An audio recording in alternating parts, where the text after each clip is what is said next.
नमस्कार, the Indian diaries में आपका स्वागत है। मैं हूं राकेश त्रिपाठी। ऐसा लगता है कि नोबेल पुरस्कार लेने के लिए ट्रंप कुछ भी कर सकते हैं, किसी भी लेवल पर उतर सकते हैं। जैसे भारत पाकिस्तान के बीच सीज फायर के ऐलान की जल्दबाजी उन्होंने दिखाई थी, उसी जल्दबाजी में उन्होंने पाकिस्तानी जनरल आसिम मुनीर से खुद के लिए नोबेल प्राइज़ की सिफारिश करवा ली थी और फिर उसी जल्दबाजी में उन्हें लंच पर भी बुलवा लिया था। और मित्रों, यही जल्दबाजी ट्रंप ने ईरान इजरायल युद्ध के दौरान दिखा दी। कहा कि दोनों के बीच सीज फायर हो गया है, लेकिन ईरान ने मिसाइलों की बरसात रोकी नहीं। और जब उनके हमलों से इजरायल की इमारतें कंकाल की तरह दुनिया को दिखने लगी, तब इजरायल भी अपनी पर उतर आया। उसने भी जवाबी हमले शुरू कर दिए। उधर अमेरिका ने ईरान पर जो हमले किए थे, ईरान को उसका भी बदला लेना था, या कहें कि वो बदला ले रहा है, ऐसा अपनी जनता को दिखाना था।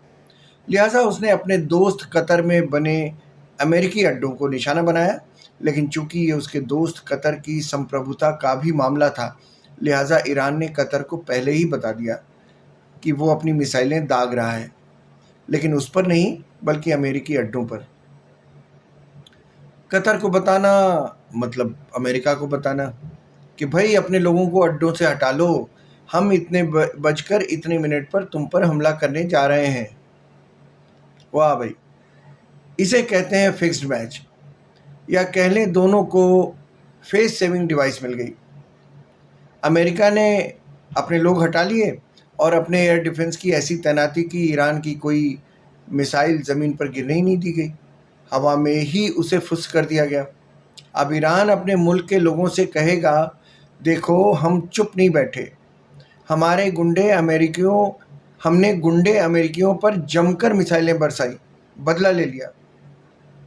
उधर ट्रंप ने अमेरिकियों से कहा होगा कि हमने ईरान के सारे हमले बेकार कर दिए, यानी ईरान और अमेरिका दोनों को इज्जत से बाहर जाने का रास्ता मिल गया।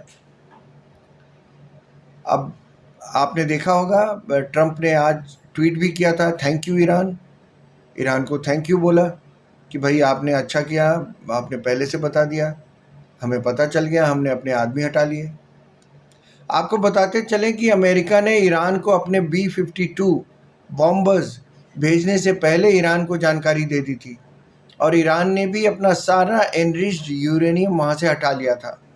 इसीलिए ईरान ने भी ट्रंप को बता दिया कि वे उनके अड्डों पर हमले करने जा रहे हैं। दोनों ने एहसान का बराबर बदला चुकाया। आपको क्या समझ आया इन सारी बातों से? दरअसल ये सब नूरा कुश्ती है।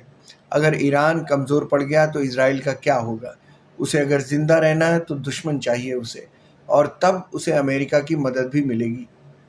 दुनिया भर में झगड़े होते रहें और अमेरिका अपनी चौधराहट दिखाता रहे, अपने हथियार बांटता रहे, बेचता रहे, यही तो अमेरिका को चाहिए। लेकिन मुश्किल पाकिस्तान के फील्ड मार्शल आसिम मुनीर को होने वाली है। जैसे ही ये खबर पुष्ट होगी कि अमेरिका के B-52 बॉम्बर्स ने पाकिस्तान के हवाई अड्डों से उड़ान भरकर ईरान पर हमले किए थे, तो ईरान और पाकिस्तानियों के रिश्तों का क्या होगा, ये तो अंदाज़ा आप लगा ही सकते हैं। पाकिस्तान में भी इसका असर बुरा होगा। फील्ड मार्शल को वहाँ की जनता फील्ड मार्शल मानने लगेगी, क्योंकि मुस्लिम बिरादरी पर हमला करने के लिए पाकिस्तान के एयरबेस का इस्तेमाल उन्हीं के इशारे पर करने दिया गया। अब शायद आप भी समझ रहे होंगे कि लंच पर आसिम मुनीर को बुलाकर ट्रंप ने क्या ऑर्डर किया होगा, उनके कान में क्या कहा होगा। हम बताते हैं आपको। उन्होंने कहा था कि तुम्हारे एयर बेस का हम इस्तेमाल करेंगे ईरान के अगेंस्ट, और तुम उन्हें करने दोगे, ये आदेश है।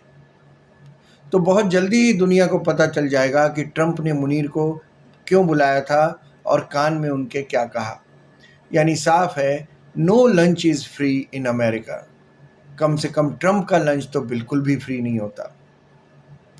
और मुनीर की वजह से पाकिस्तानी कौम को एक बार फिर शर्मसार होना पड़ेगा। हालांकि 1947 के बाद से पाकिस्तानी जनरलों ने अपनी कौम को कई बार शर्मसार किया है, और ये कोई नई बात वहाँ के लिए नहीं है।